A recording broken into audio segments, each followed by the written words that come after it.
साथियों प्रणाम। आपको पुस्तक धन का सदुपयोग गायत्री मंत्र के 20 अक्षर की व्याख्या लेखक पंडित श्री राम शर्मा आचार्य। यदि आप गायत्री मंत्र जपते हैं और उससे प्रभावित हैं तो आपको उसका अर्थ चिंतन भी आना चाहिए, शब्दों की व्याख्या भी जाननी चाहिए। वही गायत्री मंत्र का ज्ञान पक्ष है। इसीलिए तो महामंत्र कहा गया है। साथियों, धन का अपव्यय बंद कीजिए। पृष्ठ 17 से आपको पढ़कर सुनाते हैं गायत्री मंत्र के 20 अक्षर की व्याख्या।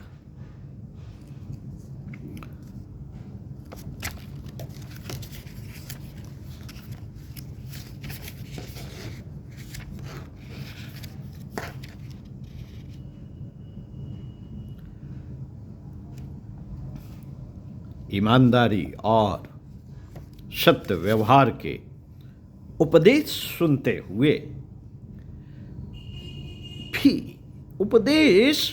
सुनते हुए भी बहुसंख्यक व्यक्ति इनका पालन नहीं करते। इसका मुख्य कारण है हमारी अपव्यय की आदत। जिन लोगों को दूसरों की देखा देखी अपनी सामर्थ्य से अधिक शान-शौकत दिखलाने, तरह तरह के बेकार खर्च करने की आदत पड़ जाती है, वे इच्छा करने पर भी ईमानदारी पर स्थिर नहीं रह सकते। ऐसे लोगों की आर्थिक अवस्था किन कारणों से नहीं सुधर पाती, उसका एक चित्र यहां दिया जाता है। आप 100 रुपए मासिक कमाते हैं।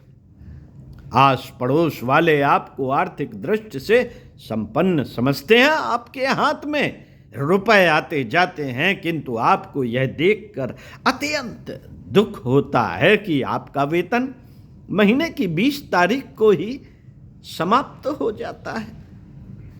अंतिम 10 दिन खींचतान, कर्ज, तंगी और कठिनाई से कटते हैं। आप बाजार से उधार लाते हैं।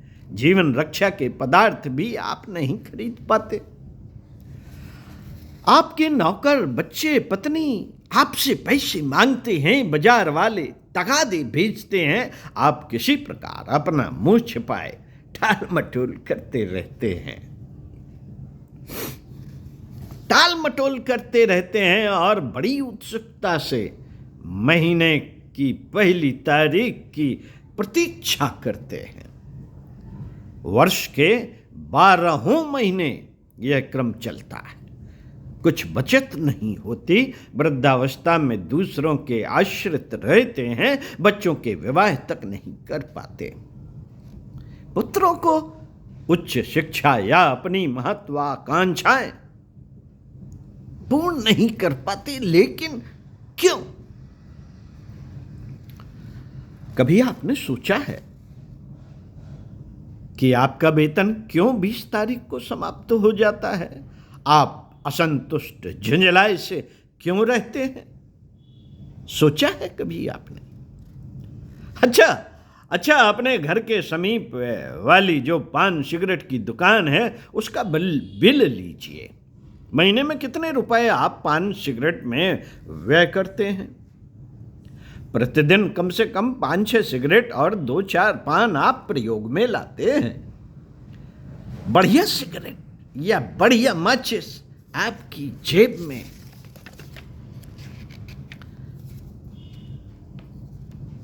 पड़ी रहती है।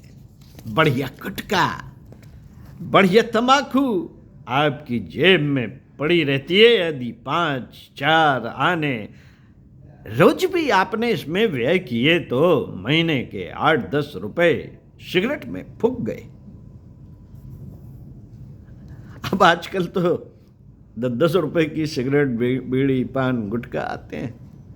तब आप अंदाज लगा लीजिए कि कितने रुपए आपके फूक गए सिगरेट वाले का। यह अनुमान तो न्यूनतम व्यय है। बहुत से 15-20 रुपए प्रतिमास तक खर्च कर डालते हैं। चाट पकौड़ी, चाय वाला, कॉफी हाउस, रेस्तरां, चुस्की, शरबत, सोडा, आइसक्रीम, लाइट, रिफ्रेशमेंट वालों से पूछिए कि वे आपकी कमाई का कितना हिस्सा लेते हैं। यदि अकेले गए तो 50 पैसे या 75 पैसे, अन्यथा 1 रुपया, सवा रुपये का बिल मित्रों के साथ जाने पर बन जाता है। साथियों, आजकल 1000 रुपये से कम नहीं होता अकेले जाने पे बिल। मित्रों के साथ गए तो 4-5 हजार रुपये ठंडे। एक प्याली चाय या प्रत्यक्ष विष, चाय एक प्रत्यक्ष विष है। गुटखा, पान, बीड़ी, सिगरेट, काफी आदि तो और भी महंगे विष हैं।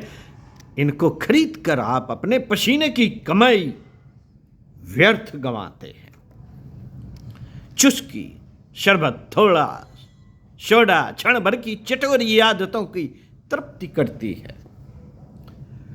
इच्छा फिर भी अतृप्त रहती है। मिठाई से न ताकत आती है, न कोई स्थायी लाभ होता है, उल्टे पेट में भारी विकार उत्पन्न करते हैं। सिनेमा हाउस का टिकट बेचने वाला और गेटकीपर आपको पहचानता है। आपको देखकर वह मुस्कुरा उठता है, हंसकर 2 बातें करता है, फिल्म अभिनेत्रियों की तारीफ के पुल बांध देता है। आप यह फिल्म देखते हैं, साथ ही दूसरी का नमूना देखकर दूसरी को देखने का बीज मन में लेकर आते हैं। एक के पश्चात दूसरी फिर तीसरी फिल्म को देखने की धुन सवार रहती है और रुपया व्यय कर आप सिनेमा से लाते हैं। क्या आप सिनेमा से पैसे खर्च करके क्या लाते हैं? वासनाओं का तांडव, कुत्सित कल्पना के वासनामय चित्र, गंदे गीत, रोमांटिक भावनाएं, शरारत से भरी आदतें, साथ ही अपनी नेत्र ज्योति भी बर्बाद करते हैं। गुप्त रूप से वासना पूर्ति के नाना उपाय सोचते हैं। दिमागी अय्याशी करते और रोगग्रस्त होकर मृत्यु को प्राप्त होते हैं। मित्रों, बीमारियों में आप महीने में 8-10 रुपए व्यय करते हैं। आजकल तो 5-7-8 हजार तक, 10 हजार तक मासिक व्यय करते हैं। किसी को बुखार है तो किसी को खांसी, जुकाम, सर दर्द या टॉन्सिल, पत्नी प्रदर या मासिक धर्म के रोगों से रोगी है, दुखी है, आप स्वयं कब्ज या अन्य किसी गुप्त रोग के शिकार हैं, तब तो कहने की बात ही क्या। कभी इंजेक्शन तो कभी किसी को ताकत की दवाई चलती ही रहती है। कुछ बीमारियां ऐसी भी हैं जिन्हें आपने स्वयं पाल पोस कर बड़ा किया। आप दांत साफ नहीं करते, फिर आए दिन नए दांत लगवाते या उन्हीं का इलाज कराया करते हैं। दंत डॉक्टर आपकी लापरवाही और आलस्य पर पलते हैं। दांतों के डॉक्टर आपके लापरवाही और आलस पर पलते हैं। क्या आपने कभी सोचा है कि आपके शहर में दवाइयों की इतनी दुकानें क्यों बढ़ती चली जा रही हैं? हर दुकान पर भी हम ही अपना पैसा रोगों के शिकार होकर इन्हें देते हैं और पालते हैं। विवाह झूठा दिखावा, धनी पड़ोसी की प्रतियोगिता, सैर सपाटा, यात्राएं, उत्सवों, दान इत्यादि में आप प्रायः इतना व्यय कर डालते हैं कि खाड़ी, साड़ी या किसी अन्य कीमती सामान की जिद की तो आप अपनी जेब देखने के स्थान पर केवल उसे प्रसन्न करने मात्र के लिए तुरंत पत्नी को प्रसन्न करने के लिए तुरंत कुछ भी शौक की चीज खरीद कर देते हैं, खरीद लेते हैं।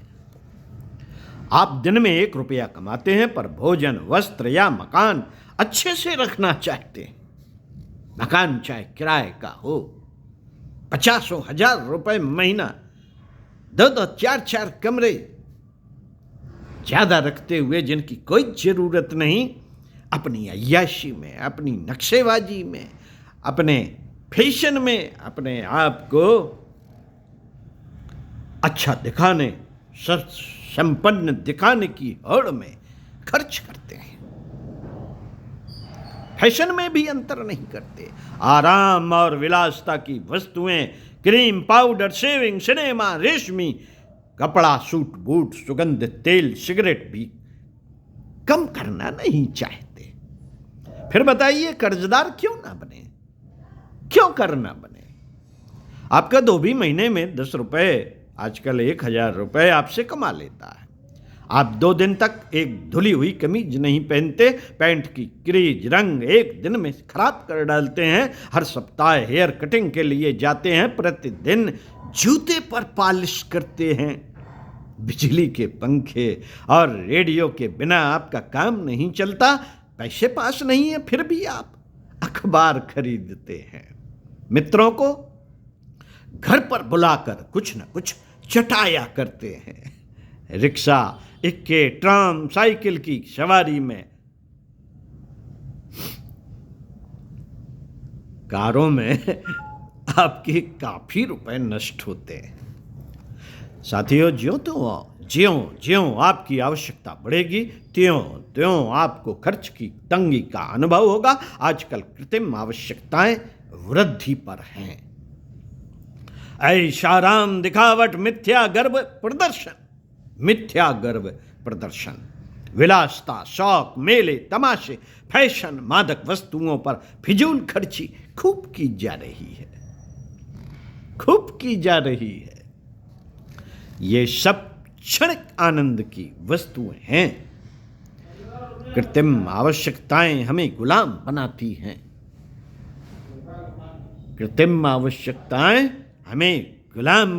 हैं। इन्हीं के कारण हम महंगाई और तंगी अनुभव करते हैं। चूंकि कृत्रिम आवश्यकताओं में हम अधिकांश आमदनी व्यय कर देते हैं, हमें जीवन रक्षक और आवश्यक पदार्थ खरीदते हुए महंगाई प्रतीत होती है। साधारण, सरल और स्वस्थ जीवन के लिए निपुणतादायक पदार्थ अपेक्षाकृत अब भी सस्ते हैं। जीवन रक्षा के पदार्थ अन्न, वस्त्र, मकान इत्यादि साधारण दर्जे के भी हो सकते हैं। मजे में आप निर्वाह कर सकते हैं। अतः जैसे जैसे जीवन रक्षक पदार्थों का मूल्य बढ़ता जावे, वैसे वैसे आपको विलासता और ऐशो आराम की वस्तुएं त्यागते रहना चाहिए। आप केवल आवश्यक पदार्थों पर दृष्टि रखिए, वे चाहे जिस मूल्य पर मिले खरीदिए, किंतु विलासिता और फिजूल खर्ची से बचिए।